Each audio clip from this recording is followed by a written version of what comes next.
سلام علیکم همدیران عزیز. امروز 4 مارس سال 2025 می باشد و می خواهم با شما یک نمود انار رو پیشنهاد کنم که انار سیاه بود است نامش. انار رو ببینید سیب سیاه پوستش. این انار رو آقای عبدالله‌زاده امروز از ایران برگشته به من دستاویز آورد. دستاویز در دستش ویزان آورد. ولی مرا اصلاح کرده بودن دستاویز نه دست آورد گفته بودن می شود این دستاویز می شود. و این انار رو ما در پیش شما میکشیم، یعنی میبریم و میچشیم که چخیل است. بسم الله الرحمن الرحیم.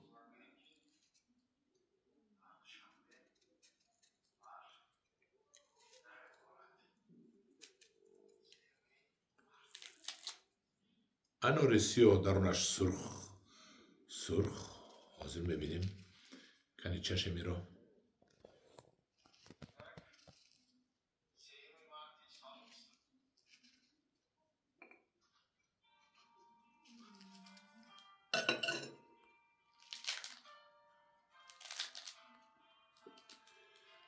این انار داخلش دانه هایش کلام.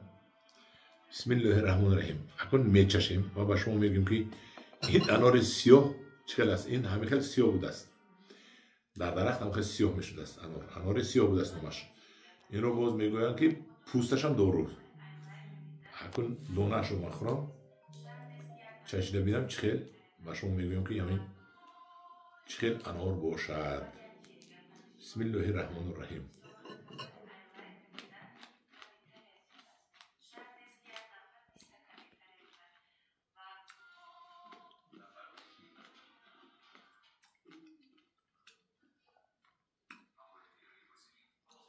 من گفته شدم که یک اونجاش ما بودا سراخ کرده آب شکر نانداخته باشم. و میگوید که من در همین سن سالم هم انار شیرین نخوردم. این شیرینی این برابر با شکر است. قنچوی برو میخورید هم خیلی کدام باور نمیکنه تا دو تاشو میموند خونه پگاه اومده خورد. این سیب سیاه نبینید. این شیرینی قنچوی برابر باور میکنید بوده است. هم خیلی انار شیرین. اینقدر انار رو تعریف کردیم. اکنون انار پروری تاجستان خفه نشوید. یگان انار به شیرینی یگان انار رو تازه نخوردیم، نه در خارج کشور نه در تاجیکستان. اینقدر شیرین میگوید که آب شکر پوشیدگی هم بلاش. این هم خیلی شیرین بوده است. اناری نامش انار سیاه بوده است. بسم الله الرحمن الرحیم.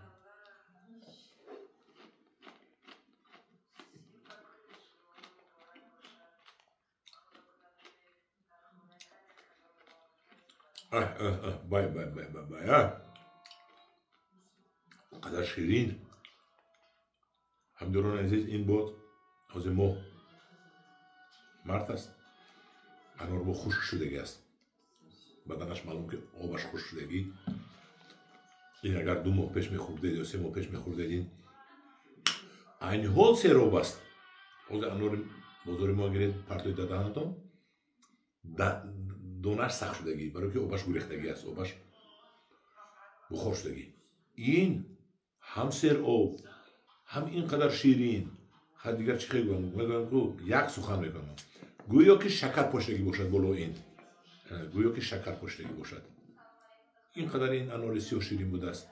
یگان اناری با شیرینی یگان انار دنیا رو ولی خیلی شیرینش نخوردم من.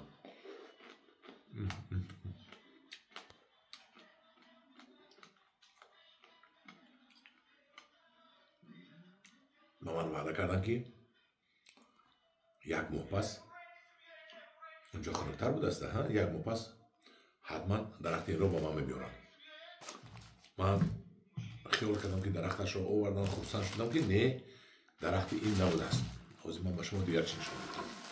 این انار سیاهی ایران من نزدیک میشم که به نهایت شیرین. بعد من در رکلام دیدم در یوتیوب که چندین هزارها تن میفروشد ایران و گرمانیا و دیگر بعد من رکلامش رو پرستم آقای عبدالزاده گفتم بیار و من 1 کیلو شد. 1 کیلو نه کمتر شد. این آورد من اول زبان فارسی رو آقای زیریشک گفتن نفهمیدم چی بود است. این زیرکی خودم بود است بربریس به زبان روسی.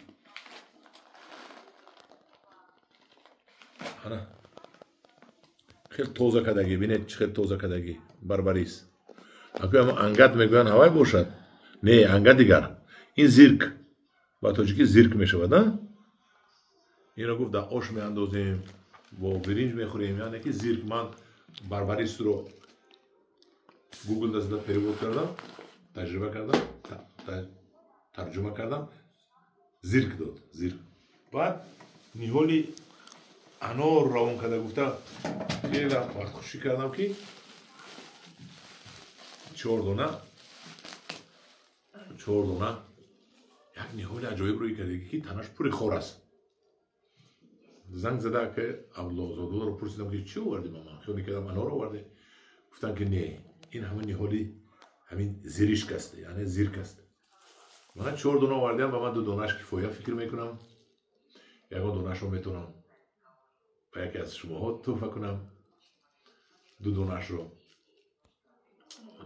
چون که برادری و برابری گفتگی هستن حاضر برده تگلای میکنم من زیرک اگر در خانهاتون کدام خواهی 2 دونه 2 آدم با یک تگی میتیم یک آدم با 2 تا نمیتیم مرحمت خونه من بیاید تحفه از ایران یک تا نیهول زیرک میتیم زیرک خودمون انا همدیران عزیز این بود تحفه هایی که از ایران با من امروز دسترس شد همه عجایبش انار سیب سیاه همه عجایبش این انار رو ببینید و دانهش چنان شیرین که شکر زدگی گویا انا همدیران عزیز در پناه خدا باشد حتما از وای انار من طلب میکنم خواهش میکنم که بیارن از وای انار هم در تاجیکستان زیاد میکنیم چون که اگر شما انار ماندگی باشد بلوچستان حتما همه انار رو میخورد برای که شیرین قم برین شیرین شکر برین شیرین گپی مرا میفهمید با کدام پگو با همه برای هم زیرک بیاید اگر و همه از انار میتیم میخورد و نوار میکنم باز میگوید خودش که این شیرین است یا نه در بازار این شیرین تر میآمد یا نه همدیران عزیز در پناه خدا باشد خدا نگهبان شما باشد